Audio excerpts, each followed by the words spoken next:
सब जब मैके चली जाती है तो कुमार साहब बिल्कुल आलसी हो जाते हैं। ना तो अखबार उठाया ना दूध उठाया।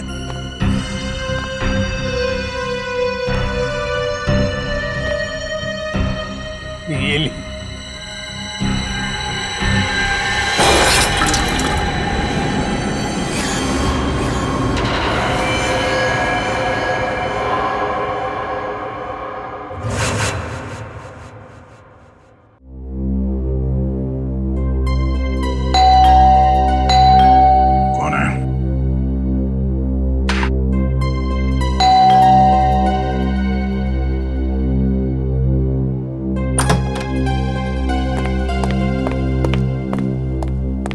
फ्रेडी, सुबह सुबह यहाँ पे क्या बात?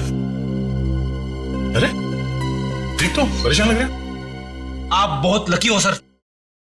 तो ये तुम्हारी परेशानी है? अच्छा हुआ आपने शादी नहीं की, बल्कि मैं कहता हूं किसी ने भी शादी नहीं करनी चाहिए। ओह, तो लड्डू खा के पछता रहे हो आप? बीवी से तू मैं करके आ रहे हो यहाँ पे? हाँ, तू मैं? अरे सर, मेरे घर में सिर्फ मैं चलती है। क्या हुआ क्या एग्जैक्टली?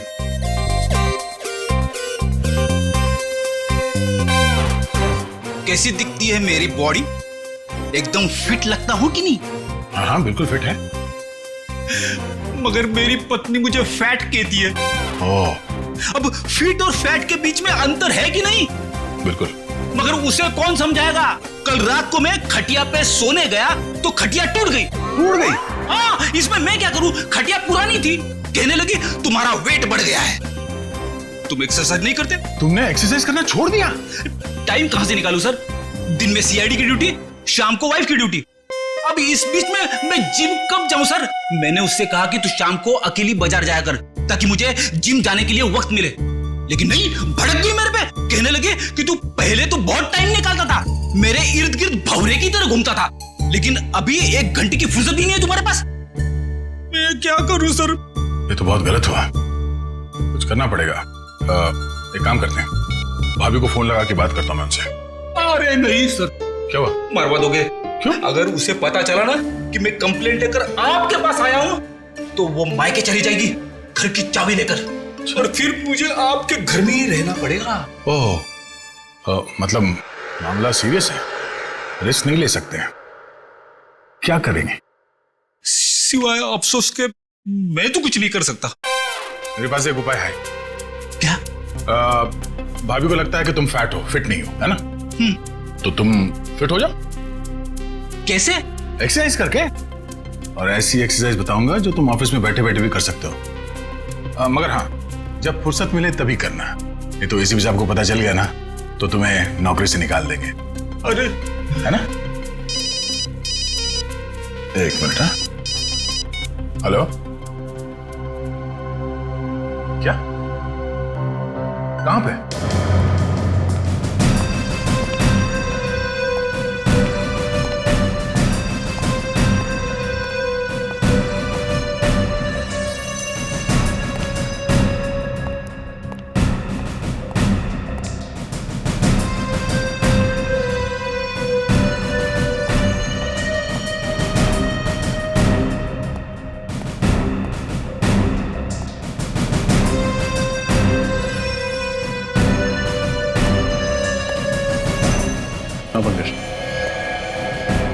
इस बेचारे के बारे में सोच रहा हूँ सर। जिस कैंची से इसने अपने बाल कटाए उसी से अपने प्राण गंवाए। सर, मुझे तो बाल कटाने में डर लग रहा है। सर, एक और एक बात है, यहाँ पे इसके गले पे पाउडर जैसा कुछ लगा हुआ है।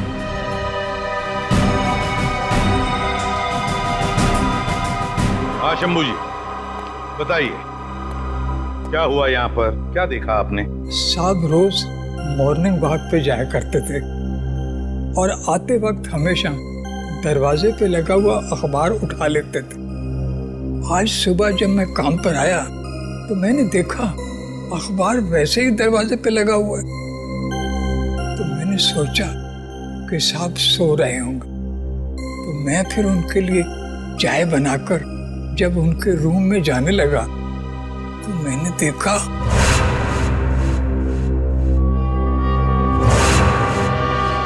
बड़ी अजीब बात है ना, जिस कैंची से कुमार जी के बाल कटवाए वही कैंची नाई ने उनके छाती में भोंक दी। ऐसा क्या हुआ होगा दोनों के बीच में जो नाई ने कुमार जी को ऐसा मार डाला? सर लगता है नाई ने बस आवेश में आकर इनका खून कर डाला, नहीं तो इतने सारे सबूत पीछे क्यों छूट जाता। आप पर रजत क्यों क्यों?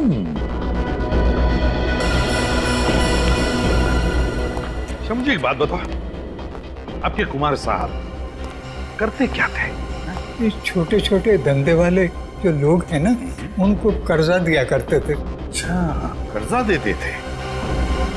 वैसे आप कितने सालों से काम कर रहे हैं यहाँ पर? वो जब स्कूल जाते थे। घर के बाकी परिवार वाले कहाँ पर हैं? मेम साहब तो बच्चों के साथ अपने मायके गई हैं दिल्ली। मैंने उनको फोन कर दिया है।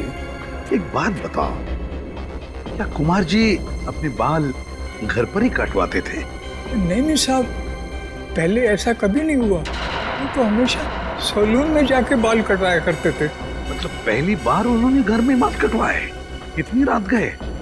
हाँ जी। रेडी? इस घर की एक एक चीज को अच्छी तरह से देखो, एक एक सबूत उठाओ और फोरेंसिक लैब भेज दो। रजत, कुमार जी के नाई का पता लगाओ और उठाओ उसे। कुमार के नाई को बुलवा लिया?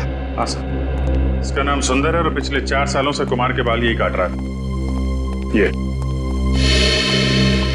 सुंदर, ये कुमार तुमसे ही बाल कटवाते थे? जी सर, 4 साल पहले जब मैंने अपनी दुकान की शुरुआत की थी, तब से ही कुमार जी सिर्फ मुझसे ही बाल कटवाते थे और लगभग हर महीने 5 तारीख को वो दुकान पर आ जाते थे। अच्छा, जब कुमार जी का खून हुआ तो आप कहाँ थे? सर, मैं अपने दोस्तों के साथ 10 से 12:30 के शो के लिए गुड मूवी हॉल में सिनेमा देखने गया था। आप चाहें तो मेरे दोस्तों से ही पूछ सकते हैं। इसकी जरूरत नहीं पड़ेगी। पूर्वी, गुड मूवी हॉल का सीसीटीवी फुटेज चेक करो, देखो क्या सुंदर सच बोल रहा है या पिक्चर के बीच में जाकर कहीं आया तो नहीं।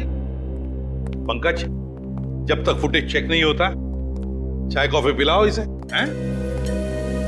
एक बात समझ में नहीं आ रही, जो आदमी, मेरा मतलब है कुमार, हर महीने के 5 तारीख को ही बाल कटवाता था, उसी रात, मौत की रात 11 बजे ही बाल कटवाने की उसे क्या जरूरत पड़ी? सर, ये भी पता चला है कि बैंड्रा में एक आदमी का खून हो गया है और उसे भी कुमार की तरह मारा गया। उसकी लाश को फॉरेंसिक लेके आ रहे हैं सर। 2 खून एक तरीके से, कहीं दोनों खूनों में कोई संबंध तो नहीं? अभिजीत, अब तो ये सालुंख ही बताएगा क्या संबंध है इन दोनों खून में। हाँ सालुंख, उस सलून किलर के बारे में क्या पता चला? बॉस, खूनी बहुत ही पेशेवर हेयर स्टाइलिस्ट है। उसके हाथों में हुनर है अच्छे बाल काटने का।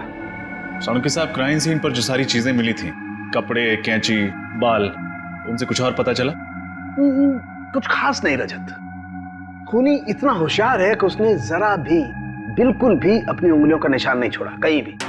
यहां तक कि कैंची पर भी अपना कोई उंगलियों का निशान नहीं छोड़ा। लेकिन एक खास बात है बॉस जो पता चली है। वो क्या? बॉस, याद है इन दोनों के गले पर हमें पाउडर मिला था। सालू के साथ बाल काटने के बाद हेयर ड्रेसर गले पे पाउडर लगाता ही है। हाँ, लेकिन ये एक लाइट ग्रे कलर का पाउडर था और इनफैक्ट तो बॉस ये पाउडर था ही नहीं। सालुंख, ये पाउडर नहीं है तो फिर क्या है? सब वो राख है, वो भी इंसान के अस्थियों की राख। क्या राख? इंसान की अस्थियों की राख? हाँ बॉस, और 2 अलग अलग आदमियों की राख। और उस राख का डीएनए करने से पता चला कि जिन लोगों की राख है वो आपस में रिश्तेदार थे। दोनों आदमी थे, इसलिए रिश्ते में वो दोनों या तो भाई भाई थे या फिर बाप बेटा। भाई भाई या बाप बेटे? मतलब ये खूनी जिस कैंची से बाल काटता है उसी कैंची से खून करता है उन लोगों का और फिर उनके गले पर इंसान की अस्थि की राख लगाता है। बड़ी अजीब बात है ये। हेलो, क्या? कहां हुआ ये? उसके हाथ में बंदूक थी, कैंची थी, आप वहीं रुकिए, हमें भी पहुंचता है। क्या हुआ सर? कहीं कोई ऐसी लाश तो नहीं मिली? अभी तक तो नहीं सर। हाँ, एक औरत का फोन था। किसी आदमी ने पार्किंग लॉट से उसके हस्बैंड को अगवा कर लिया। उसके हाथों में कैंची थी। अगवा करने वाले के हाथ में कैंची थी? कैंची? तो फिर रजत यही है, ये कैंची वाला हमारा खूनी, यही है ये हेयर स्टाइलिस्ट, सलून किलर।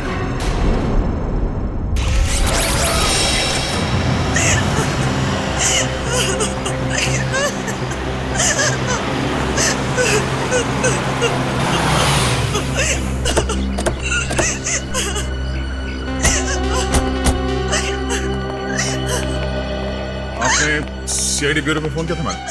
हाँ सर, मैंने ही फोन किया था सर। वो लोग मेरे पति को ले गए सर। मेरे पति को बचा लीजिए सर, बचा लीजिए मेरे पति को। एक मिनट मैडम, शांत हो जाइए।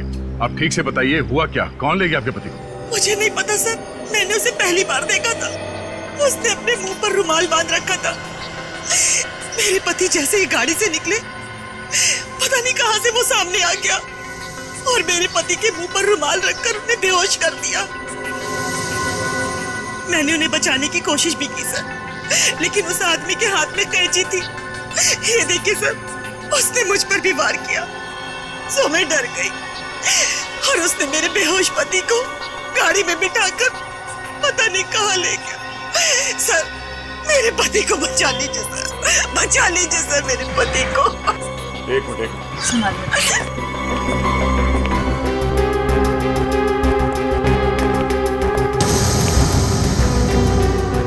सर, यहाँ पे एक रुमाल पड़ा हुआ है।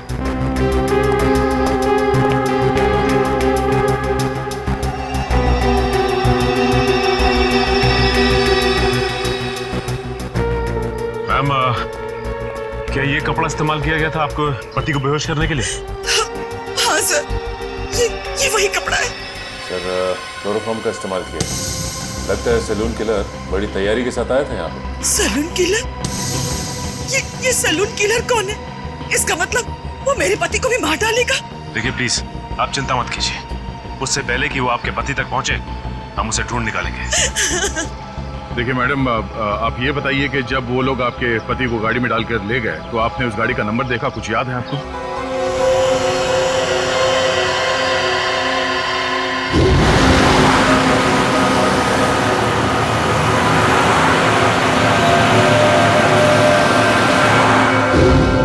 नहीं सर, नंबर प्लेट पे तो काला रंग लगा हुआ था, लेकिन गाड़ी के पीछे साइड पे कांच पे एक स्टिकर चिपका था जिसमें Q1 लिखा था। Q1? क्या उस स्टिकर पे कोई म्यूजिकल साइन भी बना हुआ था? हाँ, हाँ, हाँ। श्रेया, तुम इस Q1 के बारे में कुछ जानती हो? हाँ सर, Q1 एक दुकान है जहाँ गाड़ियों के म्यूजिक सिस्टम्स बेचे जाते हैं। ओह, गाड़ी के नंबर प्लेट को काली करने से उसने सोचा कि वो बच जाएगा। बेवकूफ आदमी। Q1 music.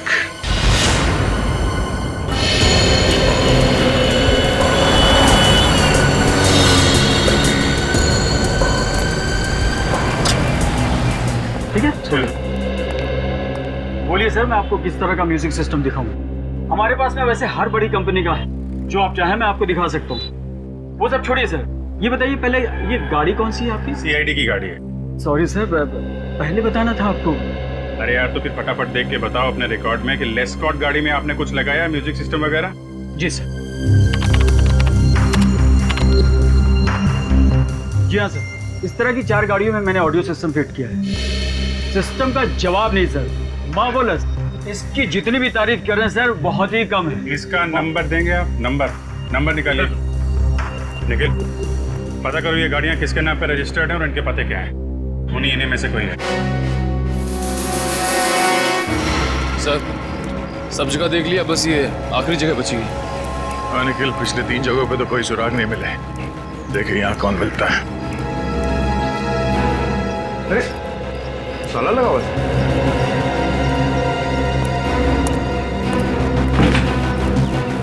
क्या बात है सर? हम लोग सीआईडी से हैं। हमें मिस्टर सुमुख से मिलना है। उनके नाम पे गाड़ी रजिस्टर्ड है XY35 MT645 घर पे नहीं है क्या वो? साहब मैंने सुना था कि वो 2 महीने पहले ही मर गया था।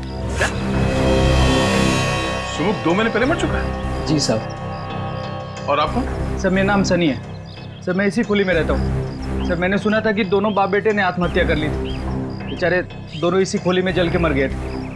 ये सब कैसे हुआ? आप लोगों ने बचाने की कोशिश नहीं की? वो सब कुछ आधी रात को हुआ ना, तो किसी को पता ही नहीं चला। मैंने भी कोई आवाज नहीं सुनी।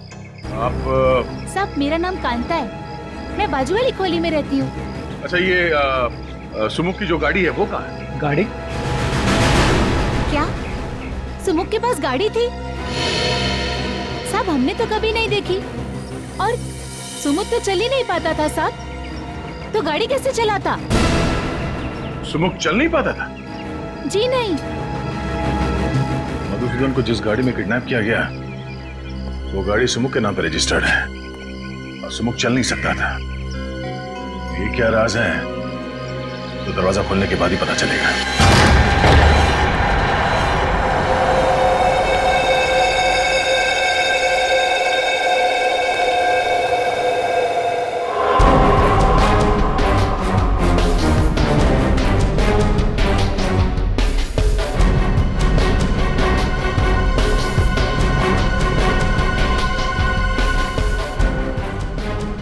जलकर आत्महत्या कर लेते हैं। जब तक दोनों जलकर पूरी तरह से राख नहीं हो जाते, यहाँ पड़ोसियों को कुछ पता तक नहीं चलता। बड़ी अजीब बात है। मतलब सर आपको शक है कि सुमुख और उसके पिता ने आत्महत्या नहीं की, उन दोनों को किसी ने जला के मारा था, और अब कोई उनकी मौत का बदला ले रहा है? हाँ, और वो आदमी सुमुख का कोई करीबी दोस्त हो सकता है, या फिर उसके पिता का कोई करीबी रिश्तेदार। लेकिन एक बात है। वो कैसे? डॉक्टर सालुंके ने हमें बताया था कि मिस्टर कुमार के गले पे जो राख मिली थी वो 2 अलग अलग लोगों के थे, और दोनों रिश्तेदार थे। तो हो सकता है कि दोनों बाप बेटे हो। सर इसका मतलब वो राख सुमुख और उसके पिता की है? हाँ मुझे शक तो है, पर कंफर्म करना बहुत जरूरी है। एक काम करो, डीएनए टेस्ट के लिए उनके बाल उठा लो यहाँ से, और बाथरूम से टूथब्रश, और घर की अच्छी तरह से तलाशी लो, देखो कुछ मिलता है।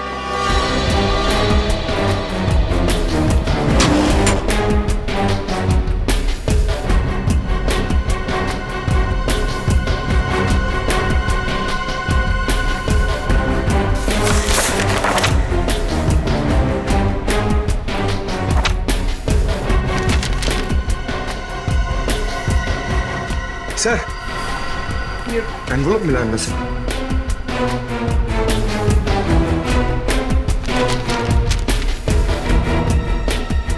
ये तो लोन एप्लीकेशन है, golden finance loan application form.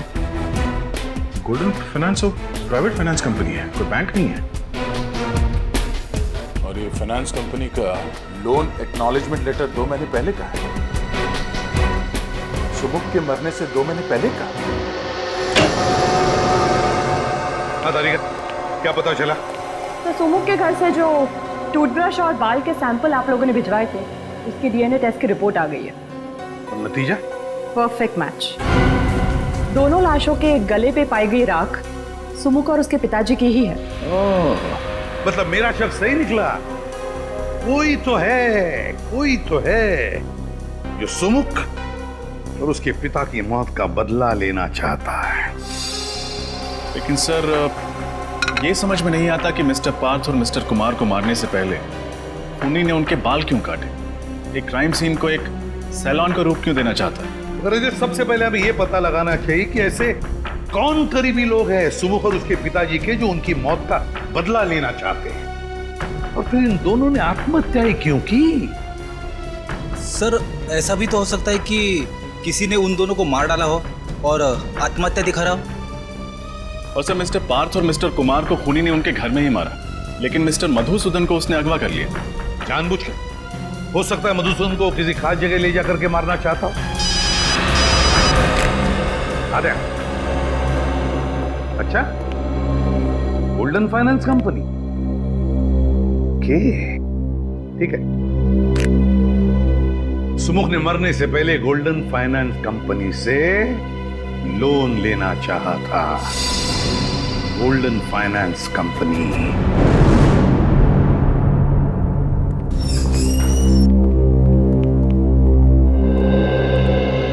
Hello sir, welcome to Golden Finance. कहिए मैं आपकी क्या मदद कर सकती हूँ? देखिए, हम लोग सीआईडी से हैं और आपकी कंपनी के मालिक रघुवीर से मिलना चाहते हैं। सर, सीआईडी से?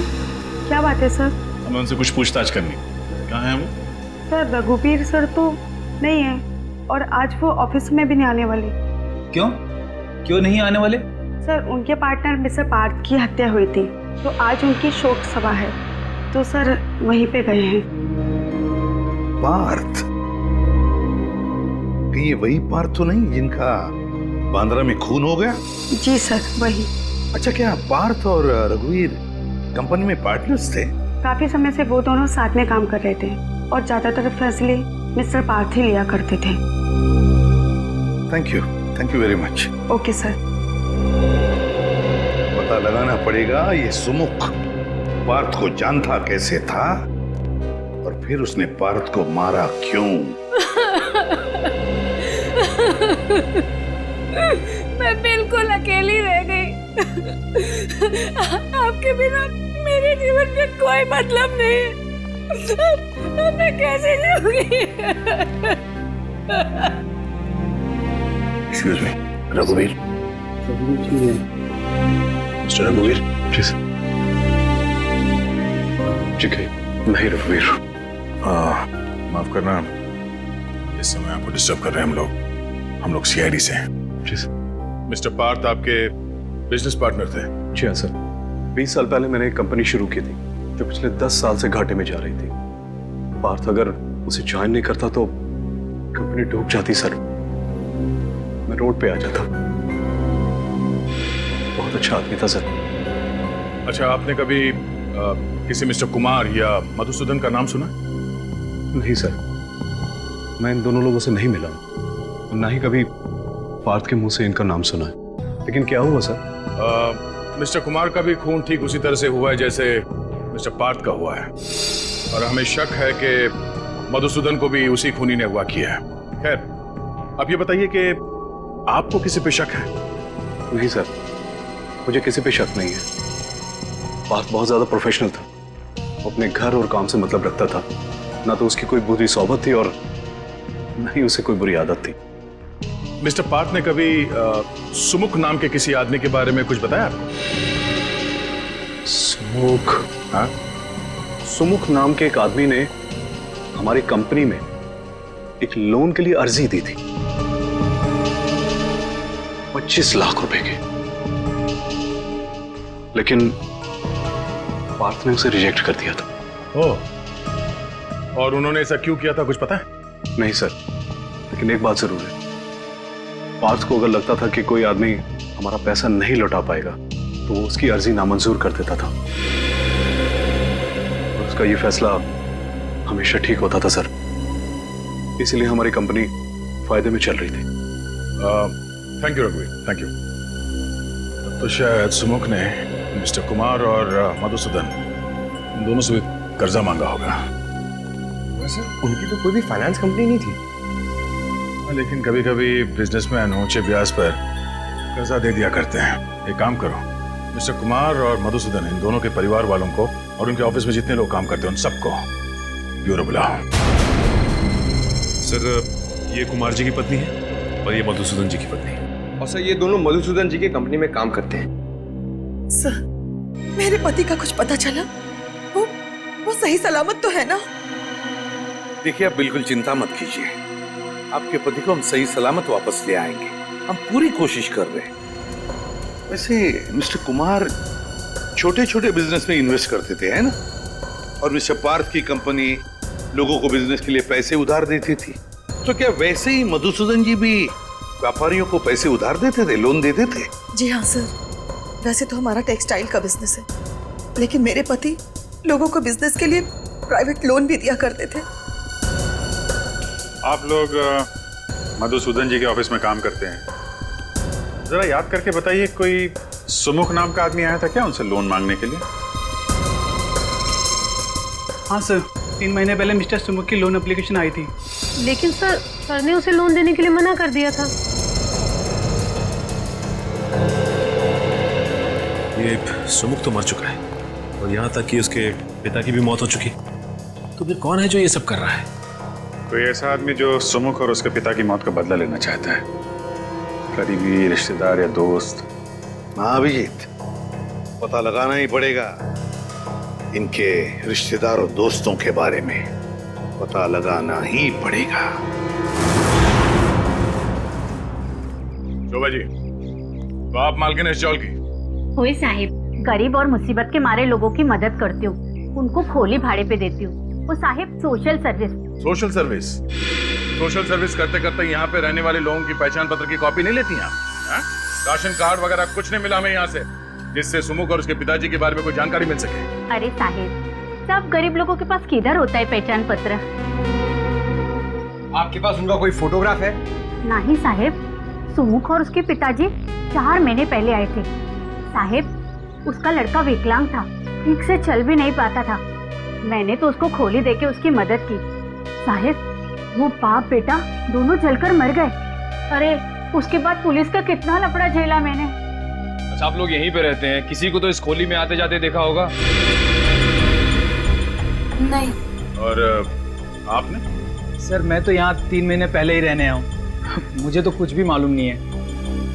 साहिब, ये सच बोलता है, ये तो अभी रहने को आया है। वो दोनों बाप बेटा ना किसी से बात नहीं करते थे, कोई रिश्तेदार दोस्त कोई उनको मिलने नहीं आता था। अच्छा, आप लोगों ने कभी उन्हें बात करते हुए सुना या फिर किसी का नाम का जिक्र करते हुए सुना? याद करिए। हाँ साहब, मरने से 3 दिन पहले रात को बाप बेटे में खूब झगड़ा हुआ और किसी बात को लेकर बहस भी हो रही थी। कैसी बहस? वो सुमुख अपने पिताजी को किसी कागज पे साइन करने के लिए कह रहा था और उसके पिताजी चिल्ला चिल्ला कर कह रहे थे कि मैं कोई साइन नहीं करूंगा। सर शायद सुमुख अपने पिताजी से किसी लोन के कागजात पे साइन करने के लिए कह रहा हो, गारंटर के तौर पर, या किसी चीज को गिरवी रखे और उसके पिताजी मना करें इस बात के लिए। हो सकता निखिल, पर अब भी सवाल वही है कि आखिर वो कौन है जो सुमुख और उसके पिताजी की दर्दनाक मौत का बदला लेना चाहता है? ये सलून किलर आखिर है कौन? ये कैसे हो सकता है अभिजीत? 4 महीने से सुमुख अपने पिताजी के साथ उस चाल में रह रहा है और फिर भी किसी भी पड़ोसियों को उनके बारे में कुछ पता तक नहीं। सर पड़ोसी बता रहे थे दोनों बाप बेटे में बनती नहीं है, बहस होती रहती है, इसलिए सुमुख के पिताजी ज्यादातर घर के बाहर रहते हैं और ये सुमुख अपाहिज होने के कारण घर के अंदर। बाप बेटे किसी से बातचीत भी नहीं करते। सर बाप बेटे के आपसी झगड़े से किसी का क्या लेना था? और कोई इन्हें जला के क्यों मारेगा? और फिर खूनी ने मधुसूदन को क्यों किडनैप किया? और अगर किडनैप किया भी है तो छुपा के कहां रखा होगा? हेलो जी हाँ, कहाँ पे? Okay, thank you very much. Sir, जिस कार में मधुसूदन को किडनैप किया गया था उसका पता चल गया है। अभी थोड़ी देर पहले उसे गोमती नगर चाल के पास पाया गया है। तो फिर अभिजीत, मधुसूदन को भी वहीं पे छुपा के रखा गया है। गोमती नगर, गोमती नगर।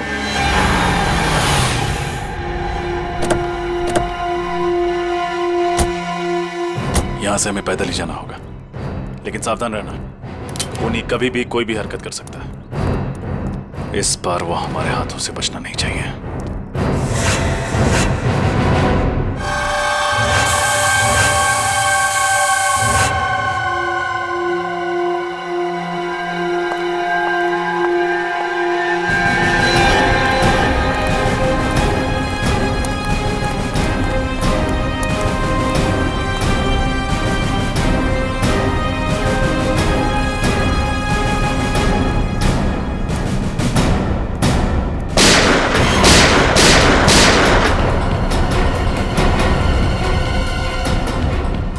पंकज, तुम में से किसी ने गोली चलाई?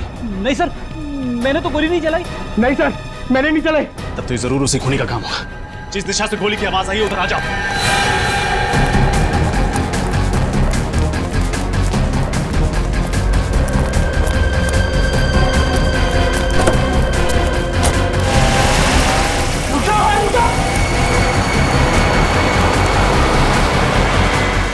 Q1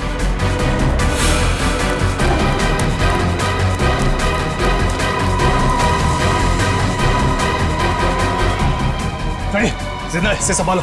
आओ पंकज।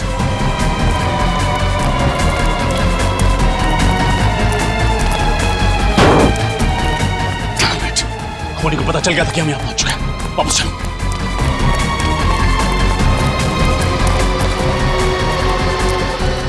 सुनो, अपनी आंखें खुली रखने की कोशिश कर। तो मेरी आवाज सुनाई दे रही है? वो कौन था जिसने गोली चलाई और वो तुम सबको मारना क्यों चाहता था? वो हमारे बॉस को ले गया। बॉस? क्या नाम है तुम्हारे बॉस का? लकी नाम है वो। लकी? और ये सब कौन है? ये सब भाई सारे हमारे साथी। एक खूनी एक गुंडे को क्यों अगवा करेगा?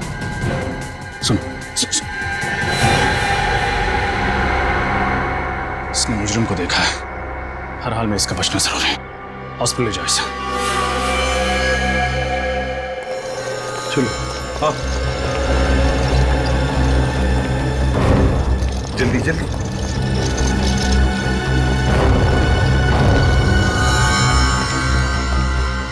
आप लोग यहीं ठहरिए, इसका ऑपरेशन करना होगा। देखिए डॉक्टर साहब, इस आदमी के बयान पर 2 लोगों की जान दांव पर लगी है। 2 लोगों की जान? मैं कुछ समझा नहीं। डॉक्टर साहब, हम एक खूनी को ढूंढ रहे हैं। उसने 2 खून किए और 2 लोगों को पकड़ के रखा है, और उसके बारे में सिर्फ यही बता सकता है। अभी यही देखिए, उसको होश ऑपरेशन के बाद ही आएगा। वो बहुत बह चुका है। मैं आपसे कोई वादा नहीं कर सकता। हाँ, मैं अपनी तरफ से पूरी कोशिश करूंगा। कोई तो रास्ता होगा जिससे थोड़ी देर के लिए तो होश में आ सकता है। प्लीज डॉक्टर साहब, ऑपरेशन में वक्त लगेगा और इसे होश भी पता नहीं कब आएगा। उन 2 लोगों की जान बचाने के लिए 1-1 मिनट कीमती है। अगर ऐसा है तो एक रास्ता है, हम इसे होश में ला सकते हैं। क्या? मैं इसको एड्रेनालाइन का इंजेक्शन देता हूँ। नर्स, जल्दी जाओ। उसको देने के बाद इसको तुरंत होश आ जाएगा, लेकिन उसका असर कुछ देर तक रहेगा। लेकिन उसके बाद इसे फौरन ऑपरेशन थिएटर ले जाना होगा, और मैं आपको 1 सेकंड भी नहीं दे सकता उसके। ठीक है।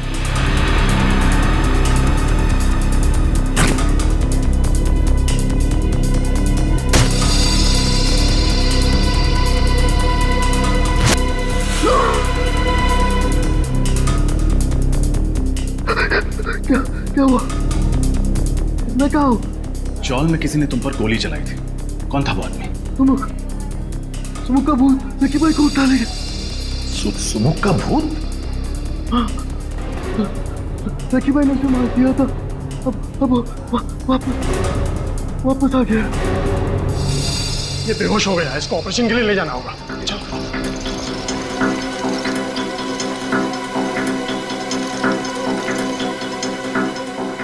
सुमुख जिंदा है? उसी की तो राख मिली थी ना कुमार और पार्क के गले में, तो फिर ये सुमुख जिंदा कैसे हो सकता है? अगर सुमुख जिंदा है तो वो राख थी किसकी, और इस वक्त सुमुख कहाँ है? इसका जवाब तो वो अकाउंटेंट देगा। लकी का सबसे विश्वासु अकाउंटेंट। उठाओ उस अकाउंटेंट को।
मैं बताता हूँ, सब कुछ बताता हूँ। तो बताओ मिस्टर विजय, तुम एक MBA हो, कहीं भी नौकरी कर सकते थे, फिर भी तुमने लकी जैसे क्रिमिनल के लिए काम करना उचित समझा।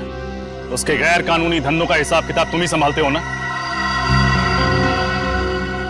हाँ, मैं ही संभालता था। सुमुख के बारे में क्या जानते हो? सुमुख? उसने तो लकी भाई से 25 लाख रुपए उधार लिए थे, लेकिन समय पर रकम लौटा नहीं सका, और उस वक्त लकी भाई को शहर में अपने नाम की धाक जमानी थी, इसलिए उन्होंने सुमुख और उसके पिताजी को मरवा दिया। लेकिन आप सुमुख के बारे में क्यों पूछ रहे? वो तो एक छोटी सी मक्खी। जिसे तुम एक छोटी सी मक्खी कह रहे हो, उसने लकी को अगवा किया, उसके सारे आदमियों को मरवा दिया। एक अपाहिज ने तुम्हारे लकी भाई को खत्म कर दिया, समझे तुम? अपाहिज? कौन है अपाहिज? सुमुख तो अपाहिज नहीं था। क्या? सुमुख अपाहिज नहीं था? नहीं, लेकिन चौल में सबने बताया था कि वो अपाहिज था। नामुमकिन है। जब वो लकी भाई से उधार मांगने के लिए आया था तब मैं वहां पर मौजूद था। किस लिए मांगने आया था वो पैसे? वो नई दुकान खोलना चाहता था और अपने पिताजी के लिए नया घर लेना चाहता था, लेकिन वो अपने पैरों पे चलकर वहां पर आया था और अपने पैरों पर ही वहां से गया। सरफिरी है कौन जो नकली सुमुख बन के घूम रहा है, जबकि असली सुमुख अपाहिज था और अपने पिताजी के साथ जल के मर चुका है कौन ये बहरूपिया? अच्छा, तुम्हारे पास उस आदमी का पता है जो लकी से पैसे मांगने आया था? हाँ।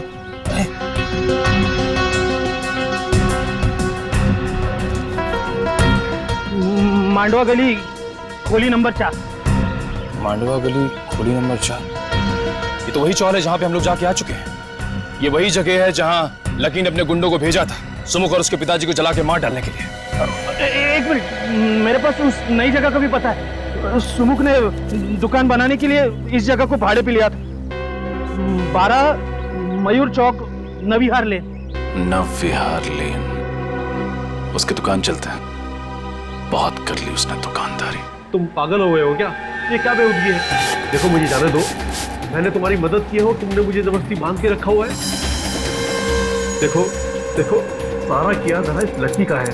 तुम्हारे बाबा को मैंने नहीं मारा है, तुम्हारे बाबा को इसने मारा है। क्या बकवास कर रहा मधुसूदन? हाँ, जब इसने बचा हुआ पैसा नहीं दिया तो तेरे कहने पे मैंने इसके पिता को मारा और इल्जाम मुझ पर लगा रहा तू। देखो मुझे जाने दो, तुम्हें जितना पैसा चाहिए मैं दूंगा। मैं सच कहता हूँ, ब्याज भी नहीं लूंगा, सच कह रहा हूँ। क्या हुआ लकी? बोलती बंद ना।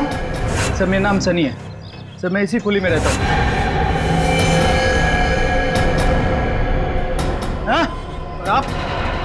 Mister Madhusudan, textile industrialist. कितनी उम्मीद लेकर आया था ना मैं तुम्हारे पास। मैं तो बस एक छोटा सा सैलून खोलना चाहता था। अरे भीख मांगने नहीं आता तुम्हारे पास, उधार मांगने आया था। पूरे कागजात नहीं थे मेरे पास बैंक से लोन लेने के लिए। मजबूर तुम जैसे प्राइवेट इन्वेस्टर्स का दरवाजा खटखटाना पड़ा, पर तुम जैसे लोग खून चूस लेना चाहते हो हम जैसे गरीबों का। नहीं, लेकिन मैं ऐसा...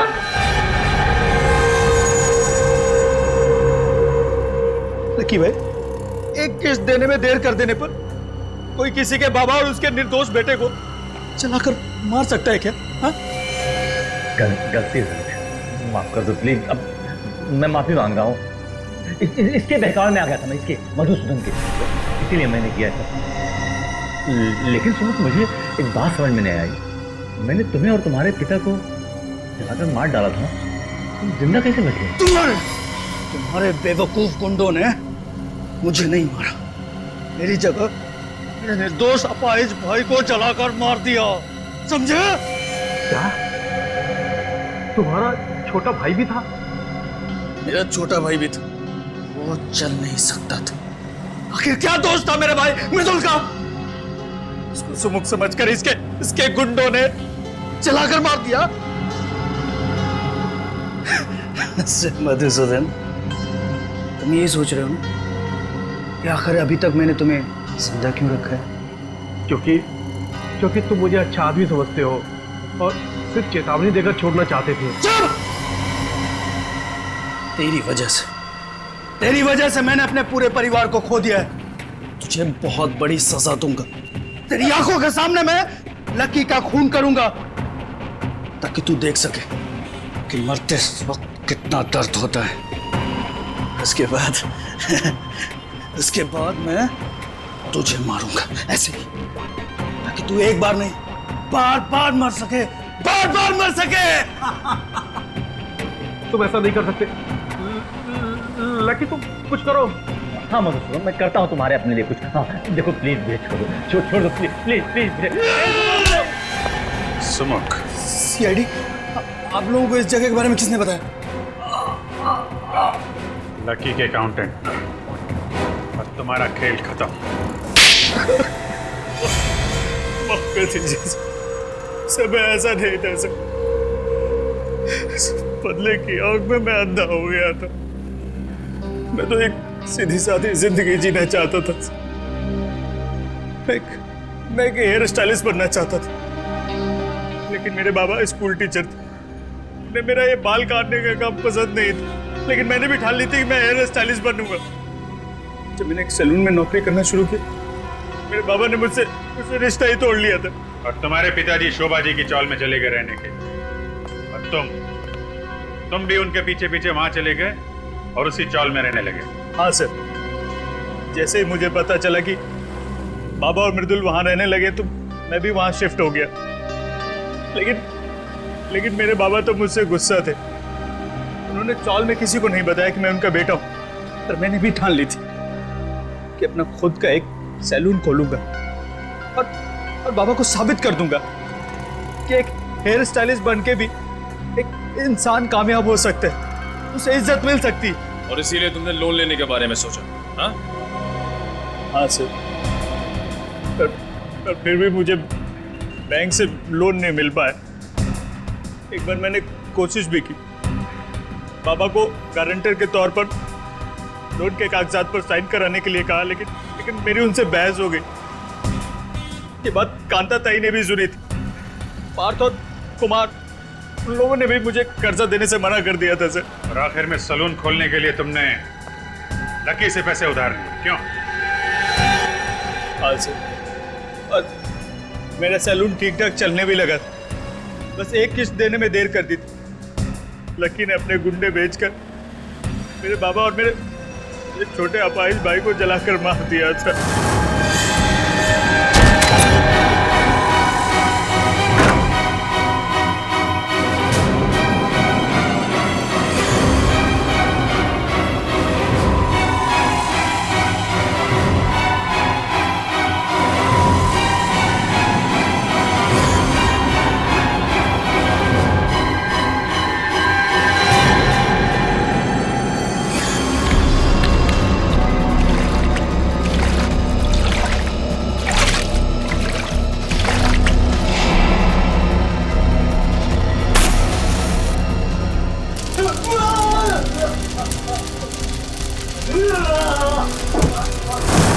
और दुनिया के सामने तुमने अपने भाई की जगह खुद को मार डाला। हाँ सर, मुझे मेरे पिताजी और मेरे भाई की मौत का गम बहुत सता रहा था। मुझे चैन से नींद नहीं आ रही थी, इसलिए मैंने पता लेने की ठान ली थी। फिर मैंने उनको एक कमाल का हेयर कट दिया। सबको मैंने एक एक करके मार डाला। जब तक फांसी का फरमान नहीं आ जाता, जेल में बैठ के दूसरे कैदियों को हेयर कट देते रहना। और तुम लोगों को भी सुमुख के पिता और उसके भाई के खून के इल्जाम में फांसी ही होगी।